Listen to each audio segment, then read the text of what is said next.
Los túneles del metro, la secta, siempre fui un nadie.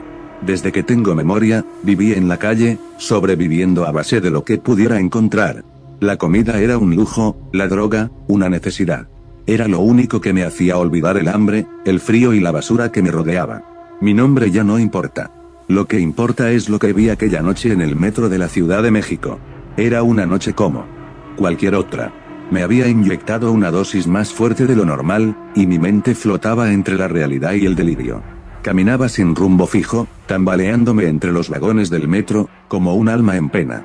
Me subí a la línea 3, dirección Indios Verdes, pero no recuerdo haber bajado.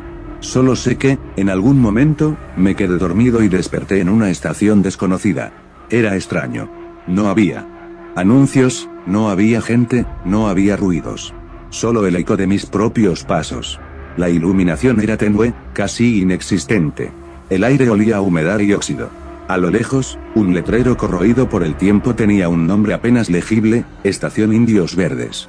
Caminé por los andenes, buscando una salida, pero solo encontré puertas cerradas y túneles oscuros.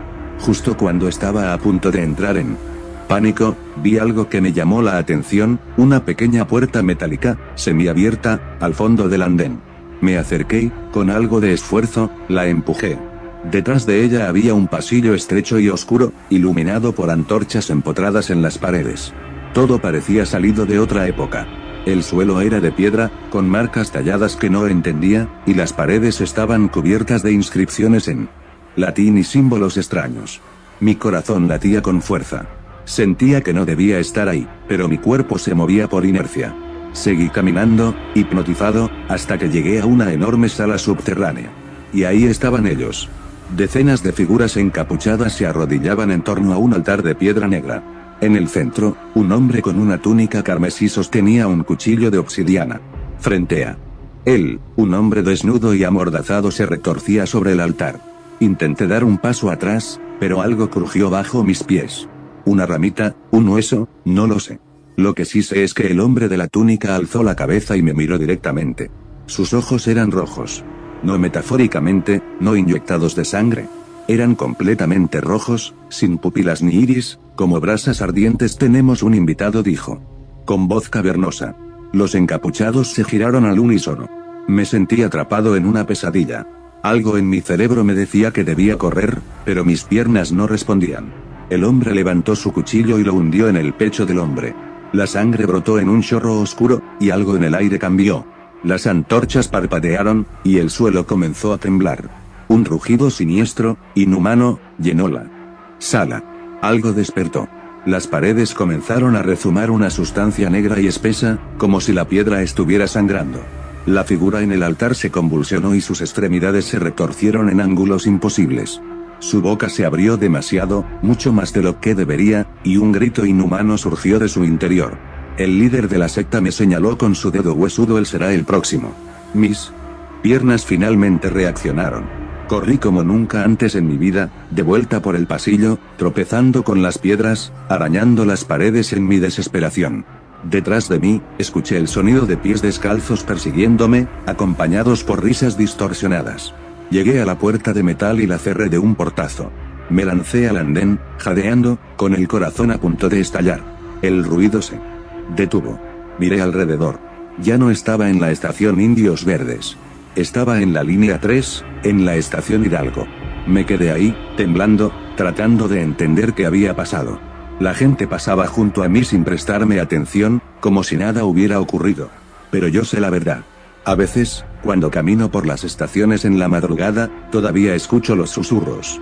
Veo sombras moviéndose en los rincones oscuros. Y en las paredes del metro, entre los grafitis y los anuncios viejos, a veces encuentro un mensaje escrito con algo que parece sangre: nos volveremos a ver. 2. El último encargo. La calle me enseñó que el hambre no tiene moral. Crecí en las esquinas de la ciudad, entre el frío de los callejones y el hedor de la basura. No tenía nombre ni pasado, solo una certeza: si quería sobrevivir, tenía que hacer cosas que otros no querían hacer. Por unos pesos, robaba, golpeaba y, cuando el precio era el adecuado, mataba. Me decían el gato, porque me escurría entre las sombras y nadie me veía venir. Mi cuchillo era rápido, y la culpa no existía en mi mundo. Pero aquel trabajo, aquel maldito encargo fue lo peor que me pudo haber pasado. Me contactaron en un callejón detrás de un Oxxo. Un hombre de traje, que olía a colonia barata, me ofreció 10.000 pesos por un trabajo sencillo, matar a un viejo que vivía solo en una casa ruinosa en las afueras de la ciudad es fácil, me dijo. Solo entra, hazlo rápido y sal. El dinero me quemaba en las manos. No pregunté nada. No me importaba quién era el viejo ni qué había hecho. Solo un anciano indefenso en una casa vieja. Un trabajo sencillo. O al menos, eso pensé. Cuando llegué, supe que algo andaba mal. La casa estaba en una calle olvidada, entre terrenos baldíos y edificios en ruinas. Parecía que el tiempo la había abandonado. Las paredes estaban negras por la humedad, las ventanas cubiertas con tablones, y el portón de hierro oxidado se abrió con un chirrido que me erizó la piel. El aire olía a moho y algo más, algo rancio, como carne vieja. Pero lo peor era el silencio. No había ruido de autos, ni perros ladrando, ni el eco de la ciudad en la distancia. Solo el sonido de mis propios pasos. Sobre la grava. No toqué la puerta. Solo empujé y entré. Adentro, la oscuridad era espesa. La luz de la luna apenas iluminaba los muebles cubiertos de polvo, las paredes llenas de retratos antiguos, con caras pálidas y ojos vacíos que me seguían al pasar. Subí las escaleras. Mi cuchillo estaba firme en mi mano, y mi corazón latía con fuerza. Sabía que el viejo estaba ahí. Podía sentirlo. Abrí la puerta de su habitación. Y ahí estaba. El anciano no dormía. Estaba sentado en una mecedora, mirándome, como si me estuviera esperando. Su piel era blanca, demasiado blanca, como si nunca hubiera tocado el sol. Sus ojos eran negros, profundos, sin reflejo. Y cuando sonrió, vi sus dientes largos y afilados. ¿Has venido a matarme? Cierto, su voz era áspera, como hojas secas crujiendo. No respondí. Solo me lancé sobre él con el cuchillo. Pero antes de que la hoja pudiera tocar su piel, algo me detuvo. No sus manos. No sus piernas. Algo en mi cabeza. Mi cuerpo se congeló. Mis músculos no respondían. Mi brazo temblaba, el cuchillo cayó al suelo con un tintineo sordo. Y entonces, el viejo rió, pobrecito, susurró. No tienes idea de lo que has hecho. Y todo se volvió negro. Cuando desperté, no. Estaba en la casa. Estaba en la oscuridad. No una oscuridad normal. Era algo más. Algo vivo. Se retorcía a mi alrededor, respiraba, susurraba cosas que no entendía. Intenté moverme, pero estaba atado. No con cuerdas, sino con algo frío, como raíces podridas que se aferraban a mi piel. Y entonces lo vi. El viejo estaba frente a mí, pero ya no parecía humano. Su piel era ceniza, sus ojos rojos como brasas apagadas. Sus dedos eran largos y huesudos, y cuando me tocó la frente, mi mente se rompió. Porque me mostró cosas. Me obligó a vivir cada muerte que había causado. Sentí los cuchillos que hundí en la carne de otros. Sentí sus gargantas cerrarse bajo mis manos. Escuché sus gritos, sus súplicas, sus últimos pensamientos. No quiero morir, por favor, tengo familia, comillas, porque los sentí. Todos. Una y otra vez. Y cuando pensé que no podía soportarlo más, empezó de nuevo. No sé cuánto tiempo pasó. Horas, días, semanas. Perdí la noción de la realidad. Solo existía el dolor. Hasta que, un día, desperté en la calle. Estaba tirado en un callejón, cubierto de sudor y sangre. No era mi sangre. En mis manos había cicatrices que antes no estaban. Mis uñas estaban rotas, mis dientes dolían. Pero lo peor era mi reflejo. Me acerqué a un charco de agua sucia y miré. Mis ojos eran más oscuros. Mis dientes eran más largos. Y en mi cabeza, la voz del viejo susurró: ahora tú vivirás con esta maldición. Desde esa noche, hay un hambre constante que nunca me abandona. El vagabundo que no existía. La Ciudad de México nunca duerme. Autos, luces, vendedores ambulantes, borrachos tambaleándose en las esquinas, pero entre todo el caos, hay personas que simplemente no existen.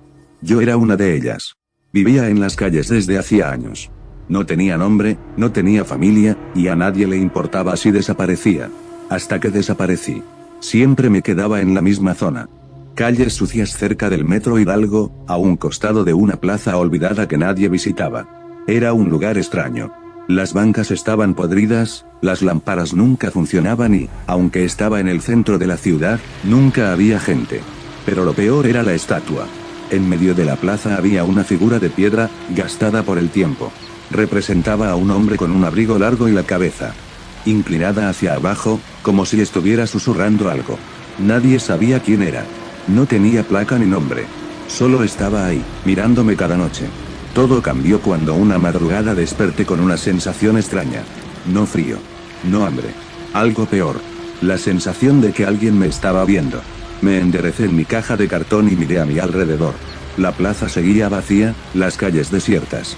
Pero entonces lo noté. La estatua se había movido. No mucho. Apenas unos centímetros. Pero su cabeza, que antes miraba hacia abajo, ahora estaba alzada. Y apuntaba directamente hacia mí. Los otros vagabundos al día siguiente, pregunté a los otros vagabundos sobre la estatua. Uno de ellos, un viejo llamado Eusebio, me miró con horror. Sal de ahí. No duermas más en esa plaza, porque todos los que duermen ahí desaparecen. Me contó que la estatua no siempre estuvo ahí. Apareció de la nada hace años, sin que nadie la pusiera, y desde entonces, las personas comenzaron a desaparecer. Siempre vagabundos. Siempre en la noche. Nadie escuchaba gritos. Nadie veía nada. Simplemente se esfumaban. Esa noche, decidí quedarme de todos modos. No creía en cuentos de viejos. Pero cuando la madrugada cayó, cuando la ciudad se sumió en ese silencio pesado que precede al amanecer, escuché su voz.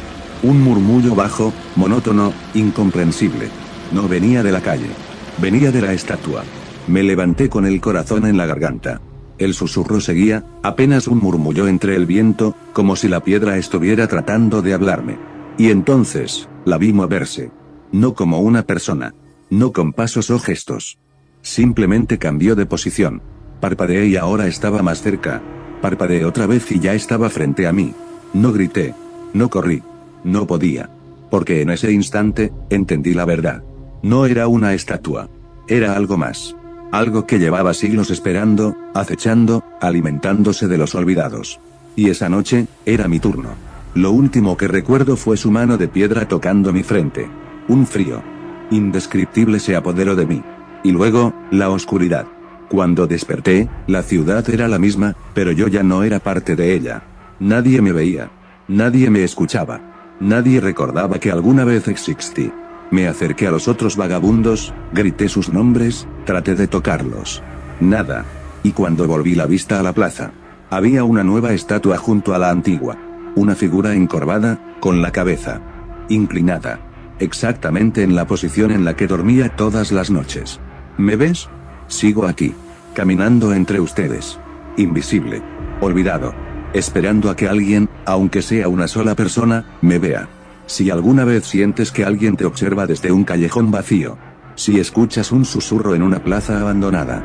Si notas que una estatua cambia de lugar cuando no miras. No te detengas. No te acerques. Y sobre todo, no duermas ahí.